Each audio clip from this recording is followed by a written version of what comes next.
When you're ready. Alright. The research I conducted looked into the health effects of ground level ozone in mice. So as I first started thinking of research topics and doing my preliminary research, I was particularly interested in air pollution since it's such a time-sensitive issue. The deeper I looked into it, I found more and more information that interested me. For example, since the Industrial Revolution first began, the abundance of carbon dioxide has increased by 45%. One of the greatest impacts this has is on the Earth's cycles, which are extremely fragile.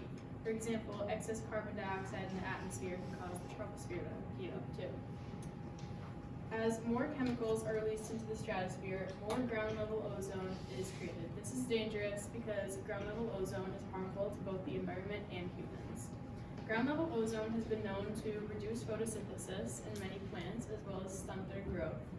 In some cases, the effects of ozone in plants can even cause marks on their leaves, as you can see in this picture here.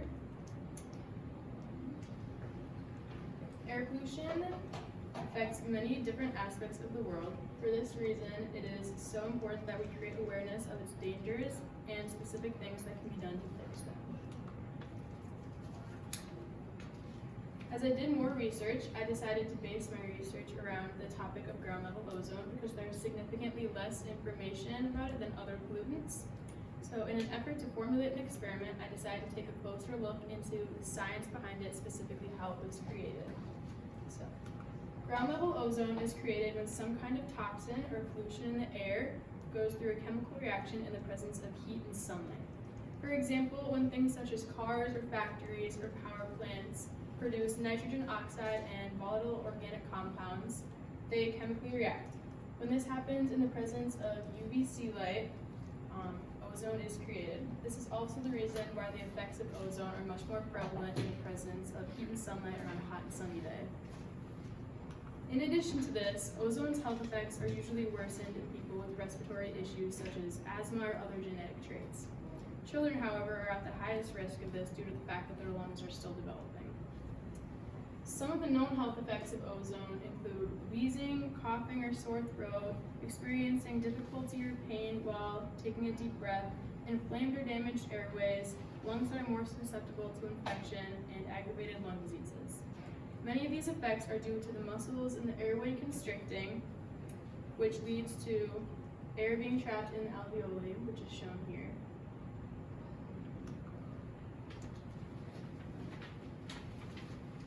The uncertainty and lack of depth in this area of air pollution made me curious to understand more about ground level ozone and its effects.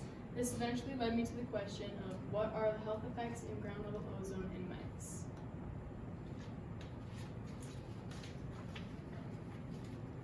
The first step I took to figuring this out was looking at typical concentrations of ozone in big cities across the US to learn if this is something that I would be able to do. I discovered that the highest regulated concentration of ozone that was allowed was 0.08 parts per million over an 8-hour period. However, with the experiment I was doing, I knew I would not be able to conduct it for longer than 8 hours straight, or for 8 hours straight at all. Instead, I was able to find the right proportions needed to be able to conduct this, which for 3 hours straight as opposed to 8 hours. By doing this, I was able to figure out that the highest concentration of ozone reached during the experiment should be 0.213 parts per million over a period of 3 hours. After doing this, I had to set up the area the experiment would take place in. I did this by getting an ozone generator, some tubing, a valve, a device that would measure the concentration of ozone in the tank, and a tank itself. So I did this by, show these pictures. I had the ozone generator set up in the corner of a fume hood, which I needed a filter to attach some tubing to it so I'd be able to get the size right. And then I attached a valve to the tubing so I could control the amount of ozone that could come in and out of the tank, as you can see that picture there. And then I had the tubing set up so it would go into the tank, and the device would measure the ozone once it was inside of the tank. And the mice would also be placed inside of the tank with the rest of it. So after this, I had to incorporate the mice as test subjects in the experiment. To do this, I went to a reptile store and got 6 feeder mice, 3 that were males and 3 that were females. The males were used as a control group that I used to compare the behavior of to the experimental group, which was the females.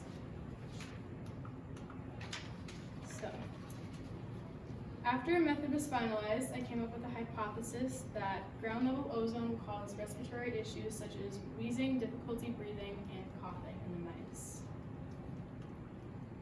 Throughout the experiment, I experienced many setbacks.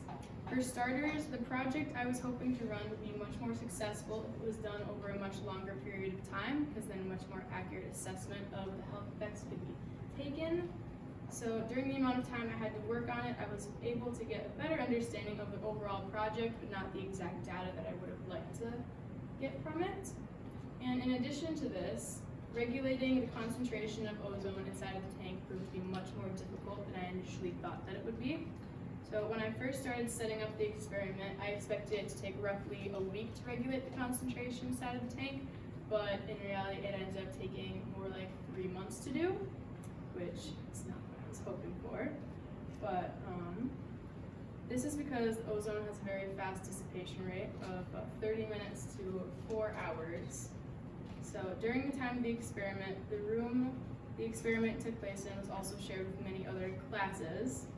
So due to this, a student also opened the valve inside of the tank, which after those 3 months were up, set me back a couple weeks in my findings too, because I had to redo the concentration there.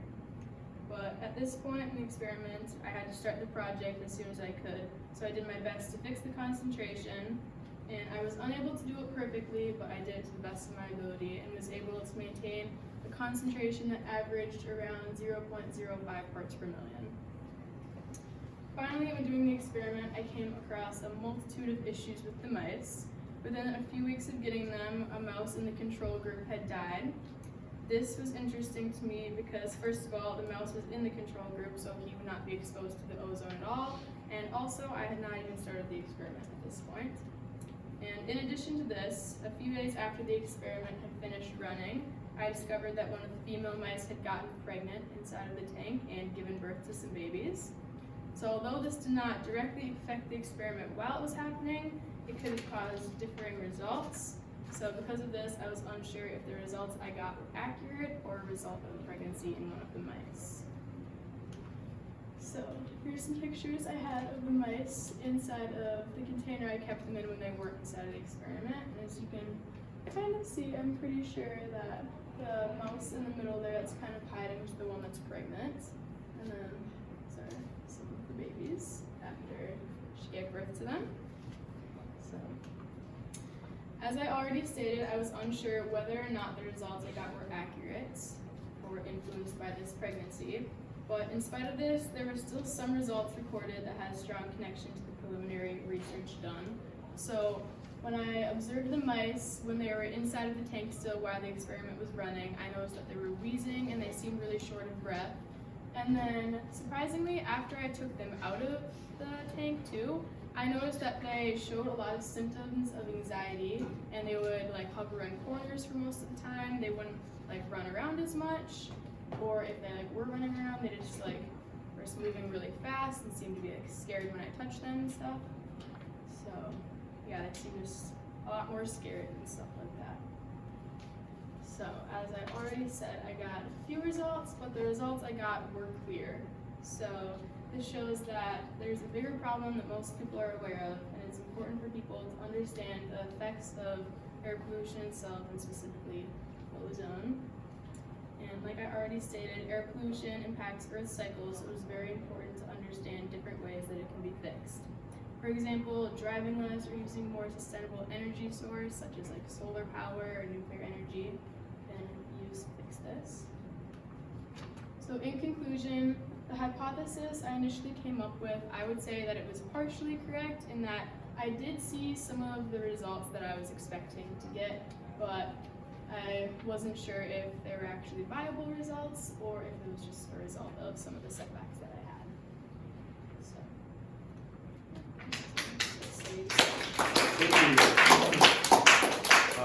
Some questions. How did you determine which results generated by your research method were most important to inform your understanding?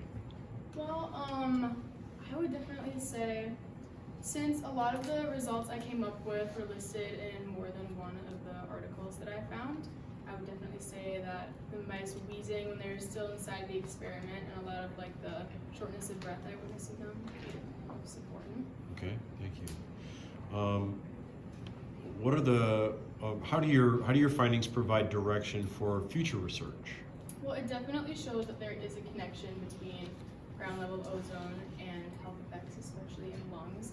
So it shows that there's a basis and there's something there, but if there is better materials and resources and like a bigger budget and stuff, then I feel like a better experiment could be conducted to show that. Okay, thank you. What was the most important research skill you developed as a result of this process, and how might you apply it to your future endeavors? Definitely learning how to take things as they come, kind of roll with the punches, because there's a lot of unexpected things that happened throughout this project. I just kind of had to work with it and figure out how to get around it and still get the results I needed to. Okay, thank you. Another round of applause.